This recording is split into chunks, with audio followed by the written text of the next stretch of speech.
최근까지 우리 부활절 전까지는 우리가 히브리서 가지고 계속 성경 말씀을 봤는데요. 이제 히브리서는 다 끝나고 오늘부터는 이제 요한 일서로부터 말씀을 전하고자 합니다. 우리 성경에 보면 요한이라 이렇게 이름 붙은 성경 제목들이 있습니다. 첫째 요한복음이 있죠. 마태, 마가, 누가, 요한 네 번째 나오는 요한복음이 있고, 그리고 이제 성경 뒤편에 가면 이제 요한 1서, 요한 2서, 요한 3서, 그리고 마지막에는 또 요한 계시록이 있습니다. 이런 요한이라는 이름이 붙은 내용들이 있는데요. 이 성경들은 예수님과 아주 친밀하게 지내던 사람이 아마 이 성경을 썼을 것이다. 그렇게 다 추측을 하고 있습니다. 그런데 이제 예수님과 가까이 지낸 사람들 중에서 정말 예수님하고 이렇게 가까이 친밀하게 지낸 사람이 있는데 그 사람이 사도 요한입니다. 그래서 사람들은 이 사도 요한이 이 지금 요한이라는 이름이 붙은 성경들을 기록할 것이다. 이렇게들 추측을 하고 있습니다. 오늘 내용에도 보면요, 읽은 내용에도 보면 우리가 들은 바요, 오늘 그렇게 우리가 들은 바요, 눈으로 본 바요, 자세히 보고 우리의 손으로 만진 바라, 뭐 이런 말들이 있었죠. 이처럼 예수님 가까이에서 듣고 보고 만진, 그렇게 가까이 지낸 사람이 이 성경책을, 이 요한이라는 붙은 성경책을 기록했을 것이다. 그렇게들 보고 있고, 그래서 우리는 사도 요한, 이 사도 요한을 이 저자라고 이렇게 추측을 하고 있습니다. 이 요한은 예수님께서 십자가에 돌아가셨다가 다시 살아나고 부활 성천하신 후에 약 한 40년이 지난 후에 이 요한 서신들을 기록했을 것이다. 그렇게들 알고 있습니다. 알려져 있습니다. 오늘부터 보게 될 이 요한 1서는 신자들에게 예수 그리스도를 떠나지 말고 신자들이 공동체 안에서 계속 만나고 교제할 것을 강조하고 있습니다. 우리 믿는 자들이 교회나 신앙 공동체를 떠나면 믿음 안에서 살아남을 수 있겠습니까? 그렇지 못합니다. 우리 성도들은 신앙 공동체 안에 딱 머물러 있어야 됩니다. 그리고 또 요한 이 1서 중요 내용은 그런 떠난 자들은 비판하고 있습니다. 잘못된 사상을 가진 자들이 떠났는데 그들의 잘못에 대해서 또 비판적으로 말하고 있습니다. 그래서 이 요한 1서의 전체적인 주제는 몇 개로 나누어 보면 성육신이라는 거, 예수님께서 인간의 몸을 입고 이 땅에 오셨다는 얘기죠. 성육신에 관한 것. 그리고 또 하나는 이 성도들, 이제 형제 자매들이라고 하죠. 성도들 간에 서로 사랑하라는 그런 내용이 들어 있습니다. 또 하나는 하나님과 하나님 안에서 자녀된 자들의 그 죄 문제, 죄에 관해서 말하고 있습니다. 크게 보면 이 세 가지 이를 얘기를 하고 있습니다. 이제 오늘 내용은 이제 요한 1서 중에서도 우리 1장 부분이죠. 오늘 내용은 첫째, 최초부터 있던 생명의 말씀에 대해서 먼저 말씀하고 있습니다. 우리 앞에서 읽었죠. 생명의 말씀. 두 번째 내용은 하나님과 올바른 사귐을 가져야 할 것을 말씀하고 있습니다. 그래서 오늘 두 가지 내용인데 그 중에서도 우리가 초점은 하나님과의 올바른 사귐, 이것에 대해서 오늘 중점적으로 상고해 보고자 합니다. 오늘 1절 말씀에 보면요, 태초부터 있는 생명의 말씀에 관하여는 우리가 들은 바요, 눈으로 본 바요, 자세히 보고 우리의 손으로 만진 바라. 태초부터 있던 생명의 말씀. 생명의 말씀이라는 용어가 있는데요. 이 생명의 말씀이 누구를 가리킬까요? 바로 예수님을 가리킵니다. 이 땅의 모든 사람들이 죄를 지어서 그의 영혼이 사실 죽어 있습니다. 죽은 것과 같은 영혼이 있다고 하지만은 죽은 것과 마찬가지입니다. 그러나 예수를 믿게 되면 그 죽었던 영혼이 다시 살아납니다. 거듭나게 됩니다. 그게 어떻게 가능할까요? 생명의 근원이신 예수님께서 그를 믿는 자에게 생명을 주시기 때문입니다. 예수님은 생명의 근원이십니다. 그를 믿는 자마다 새 생명을 얻게 되는 것입니다. 그런데 그가 오늘 보면 말씀이시다 이렇게 되어 있습니다. 생명의 근원이 있은 예수님은 태초에는 말씀으로 계셨습니다. 2000년 전에는 육신의 몸을 입고 오셨지만 그 이전에는 태초부터 말씀으로 계신 분이라는 것입니다. 그래서 오늘 1절 말씀에서 생명의 말씀 이런 표현을 쓰고 있죠. 태초부터 계시던 생명의 말씀. 예수님은 사람들에게 생명을 주시는 바로 생명의 근원이시고 그가 바로 말씀이신 것입니다. 그런데 이 글의 저자인 사도 요한은 태초부터 계시던 이 생명의 말씀을 자신이 듣고 눈으로 보고 자세히 보고 손으로 만졌다 이렇게 말하고 있습니다. 이게 어떻게 가능할까요? 태초부터 계시던 말씀을 자기가 어떻게 만졌을까요? 어떻게 보았을까요?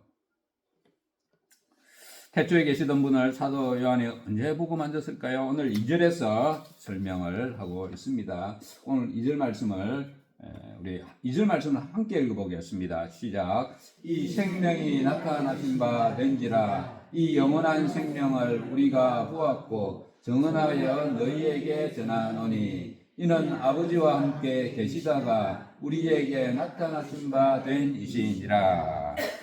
태초에 말씀으로 계시던 분이 2000년 전에 육신을 입고 이 땅에 나타나셨는데 그가 바로 예수님이시라는 겁니다. 사도 요한은 이 예수님의 제자로 살면서 이것을 앞에서 말한 것을 경험할 수가 있습니다. 예수님의 제자로 살면서 예수님에 대해서 말씀을 듣고 예수님에 대해서 행하시는 것을 보고 또 자세히 보고 손으로 만질 정도로 그렇게 자세히 알 수가 있었다는 것입니다. 3년간 예수님을 따라다녔으니까 가능하지 않겠습니까?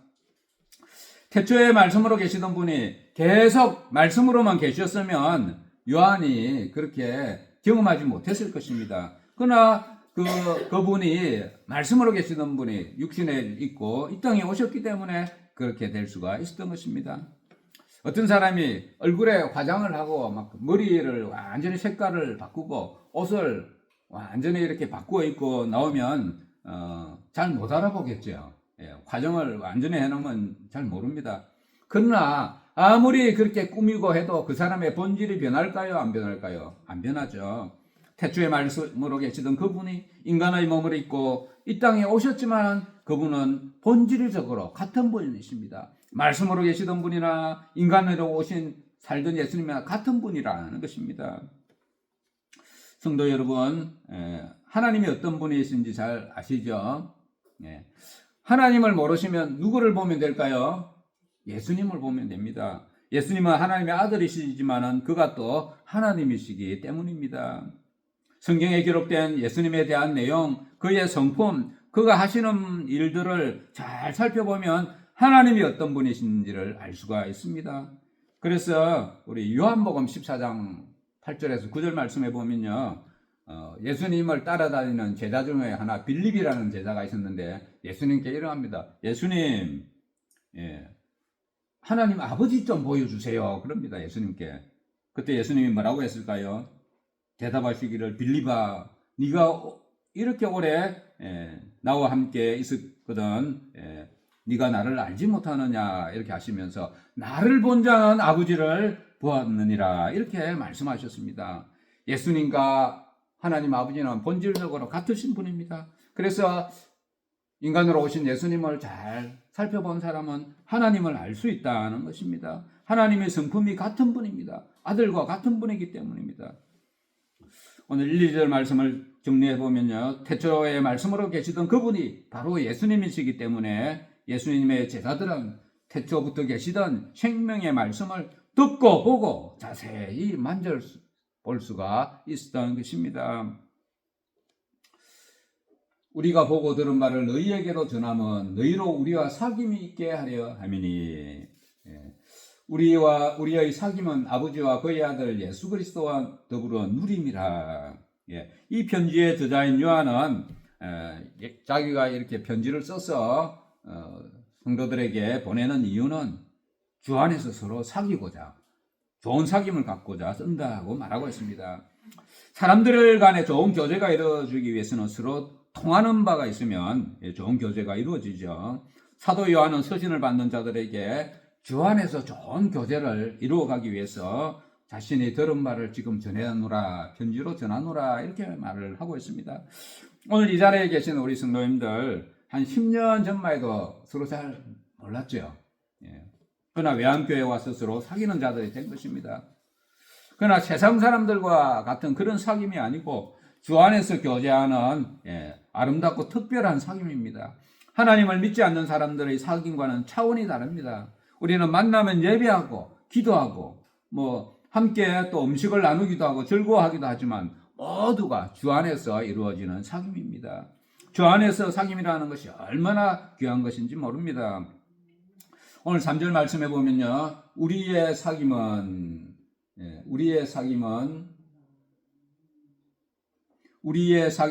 아버지와 그 아들 예수 그리스도와 더불어 누림이라, 그렇게 말을 하고 있습니다. 주 안에서 하나님 주시는 은혜를 누리는 사귐이 되는 것입니다. 성도님들은 주 안에서 사귀시면서 하나님 은혜를 잘 누리고 계십니까?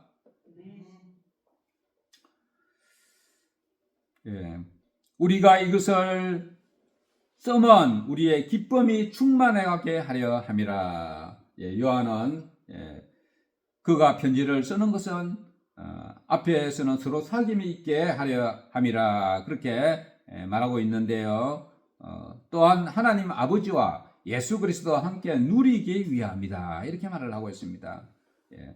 여기서 우리의 기쁨, 즉 서로의 기쁨을 위해서라, 그렇게 말을 하고 있습니다. 오늘 우리도 이 기쁨을 누리면서 살려면 먼저 하나님과 좋은 관계가 되어야 됩니다. 하나님과 우리 관계가 그냥 형식적인 관계가 되면 우리가 기쁨을 얻을 수가 없습니다.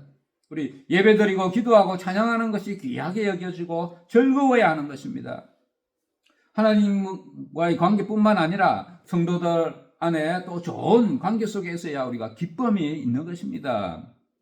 하나님과 좋은 관계를 갖는 것과 사람들과 좋은 관계를 갖는 것은 서로 깊은 연관이 있습니다.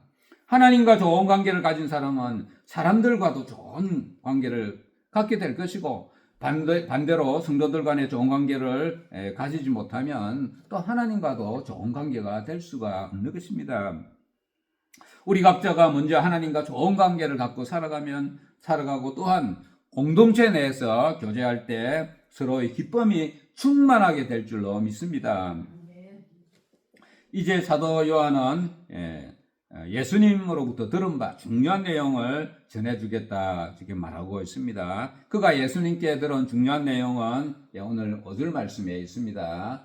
우리가 그에게서 듣고, 우리 5절 말씀도 함께 읽어보겠습니다. 시작. 우리가 그에게서 듣고 너희에게 전하는 소식은 이것이니 곧 하나님은 빛이시라, 그에게는 어둠이 조금도 없으시다는 것이니라. 하나님은 빛이시다, 이 말을 지금 사람들에게 전해주고자 한다는 것입니다. 빛의 특성이 무엇이죠? 환하고 밝은 것이죠.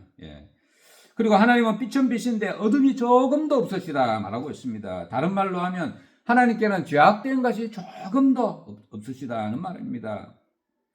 이 땅에서는 해와 달이 필요합니다.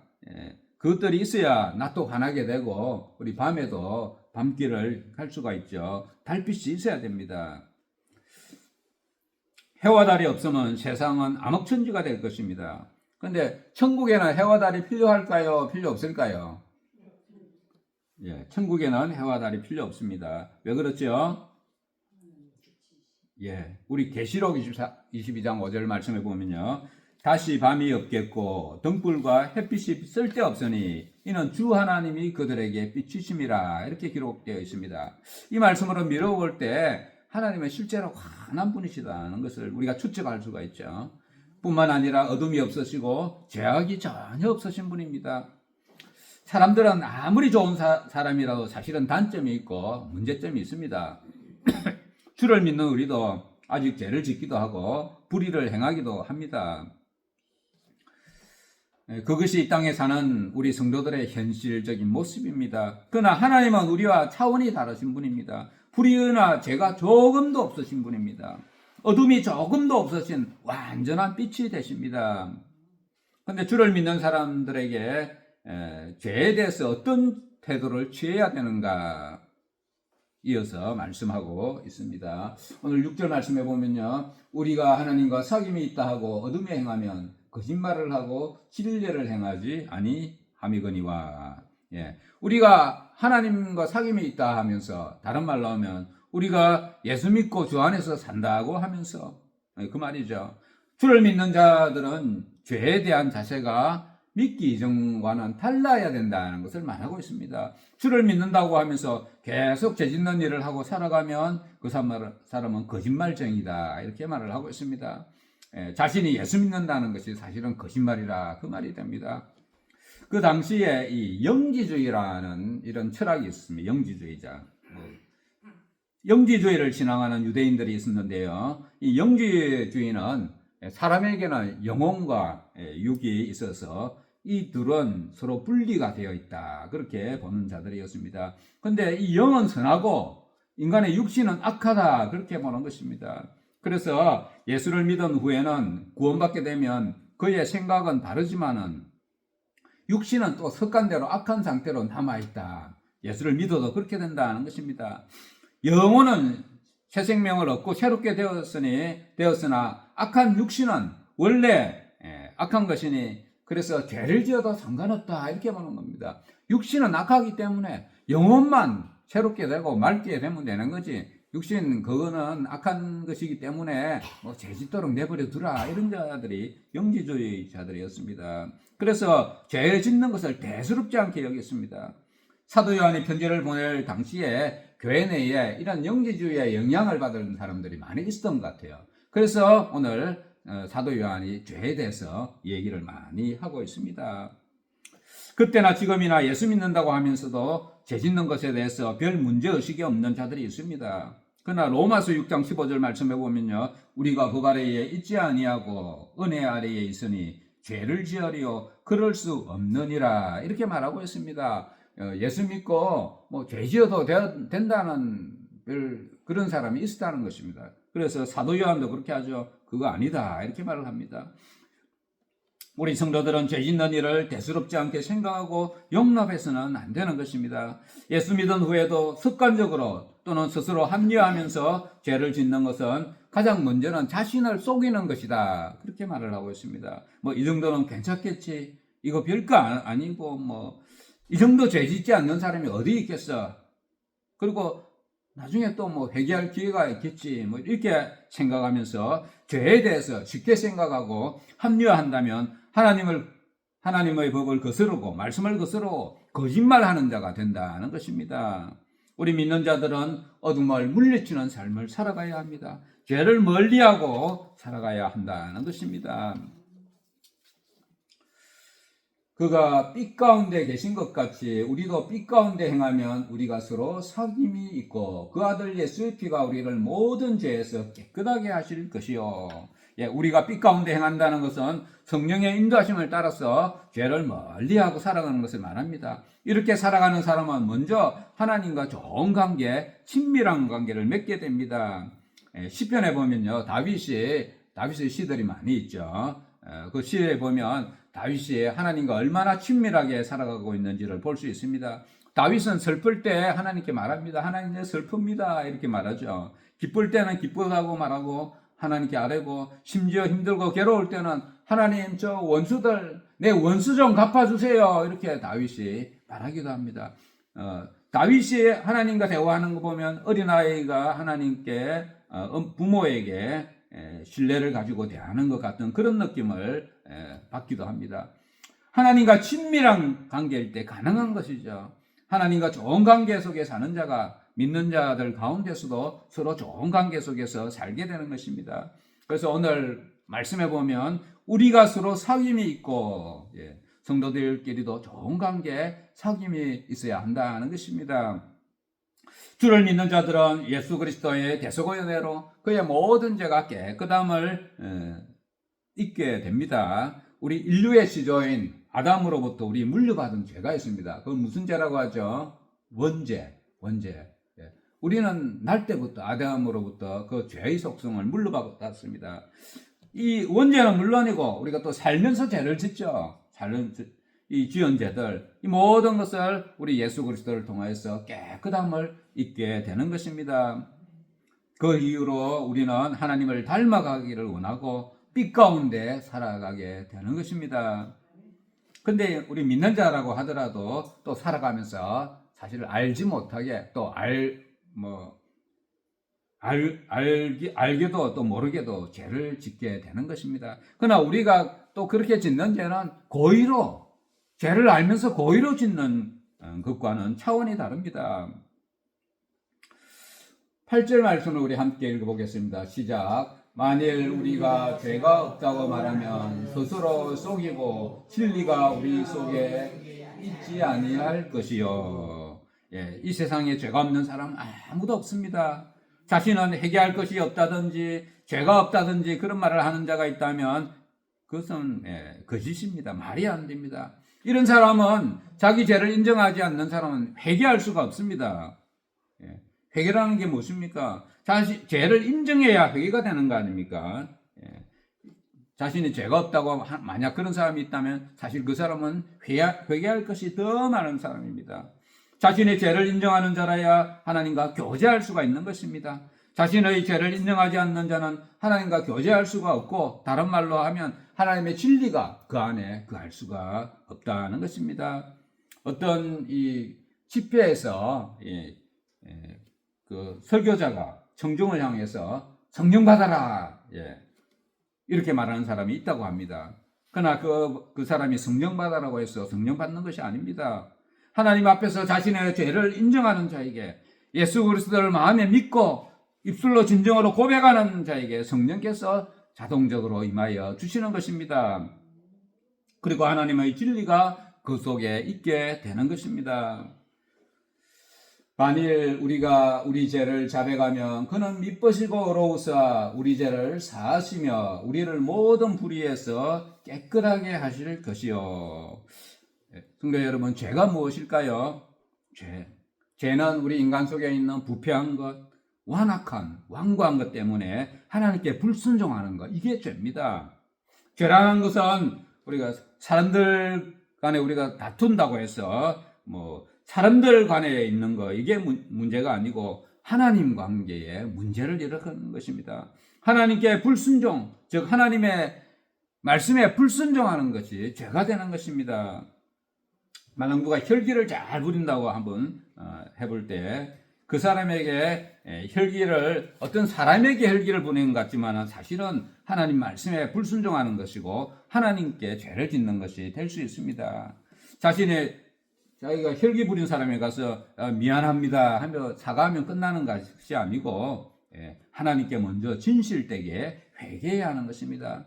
다툼을 일으키고 다른 사람을 속이고 하는 것들 먼저 하나님께 회개해야 하는 것입니다. 그리고 인간적으로 피해를 준 사람에게 가서 사과도 하고 하는 것이 필요합니다.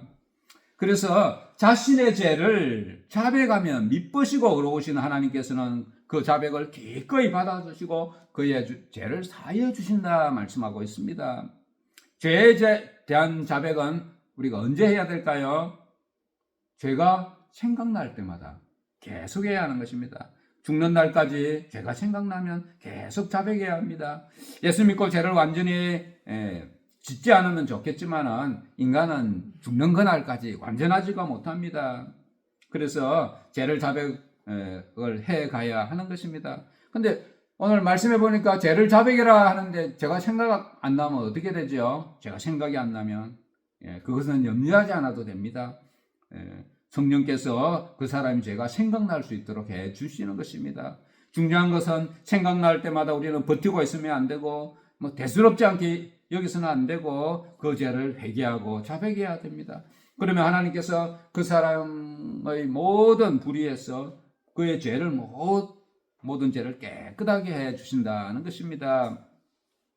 혹시 자신은 죄가 잘 생각나지 않는다 그런 분 계십니까? 그러면 하나님 앞에 엎드리면 생각이 나게 되어 있습니다. 죄가 생각날 것입니다. 생각날 때마다 그것을 우리가 무시하지 않고 회개하는 것이 중요합니다. 오늘 마지막 말씀에 보면요, 만일 우리가 범죄하지 아니하였다 하면 하나님을 거짓말하는 이로 만드는 것이니 또한 그의 말씀이 우리 속에 있지 아니하니라. 예. 자신은 죄를 짓지 않는 사람이고 자신은 법 없이도 살 수 있을 것 같다는 생각하는 사람이 혹시 있습니까? 예. 그런 사람은 그런 생각을 하면 아주 하나님 앞에 교만한 것이고 그 사람은 잘못된 길로 갈 수밖에 없습니다. 하나님께서는 우리가 죄 있다고 말씀하십니다. 그런데 자신은 죄 없다고 말하는 자가 있다면 그는 하나님을 거짓말쟁이로 만드는 자가 된다는 것입니다. 자신의 죄를 인정하지 않는 그런 자에게는 하나님의 말씀이 그 속에 들어갈 수가 없다 오늘 말하고 있습니다. 오늘 말씀을 맺도록 하겠습니다. 이 요한일서의 저자 사도 요한은 자신의 이 복음에 대한 내용을 편지로 써서 보내는 것은 받는 자들과 서로 사귀기 위함이다. 오늘 이렇게 말씀하고 있죠. 어떤 사귐이죠? 예수 안에서의 사귐입니다. 저자는 이 편지를 보냄으로써 서로의 기쁨이 충만하도록 하고자 하는 것입니다. 주 안에서 좋은 사귐을 위해서 어떻게 해야 될까요? 먼저 하나님은 빛이시다는 것을 기억해야 됩니다. 그는 빛이시고 어둠이 조금도 없으시는 분이라는 것을 기억해야 합니다. 빛이신 하나님과 사귀고 그 안에서 우리가 성도들과 사귀기 위해서는 우리 가운데 있는 어둠, 죄악된 것을 다 몰아내야 합니다. 그러기 위해서는 어떻게 해야 될까요? 자신의 죄를 인정해야 되죠. 해야 죄를 몰아낼 수가 있는 것입니다. 죄가 없다고 하는 자가 있다면 스스로 속이는 것이고 그 속에 진리 되시는 예수 그리스도가 거하실 수가 없습니다. 자신이 죄인임을 인정하는 것에서부터 예수 그리스도가 함께하여 주시고 주 안에서 사귐을 가질 수가 있는 것입니다. 그리고 그 죄를 자백해야 합니다. 죄를 자백하면 미쁘시고 어려우신 하나님께서는 우리의 모든 죄를 용서하여 주십니다. 그리고 우리 안에 있는 어둠에 물러가게 되고 하나님과 가까이 할 수가 있게 됩니다. 우리 모두가 자신 속에 있는 모든 죄량된 것들 다 우리 몰아내고 먼저 하나님과 그리고 주 안에서 좋은 사귐을 갖는 모든 성도들 되시기를 축원합니다. 아멘.